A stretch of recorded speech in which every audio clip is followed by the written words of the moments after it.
அது மட்டும் இல்ல, இந்த புதுச்சேரி கவர்மெண்ட்டை பத்தி நாம சொல்லியே ஆகணும்.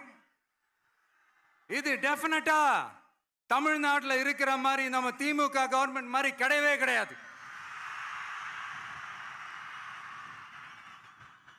ஏன்னா வேற ஒரு அரசியல் கட்சி நடத்துற நிகழ்ச்சியாகவே இருந்தாலும் அந்த நிகழ்ச்சிக்கு தன்னெழுச்சியா வர நம்ம மக்களுக்கு பாதுகாப்பு கொடுத்து பாரபட்சமே காட்டாம இந்த கவர்மெண்ட் நடந்துகிட்டு இருக்கிறாங்க.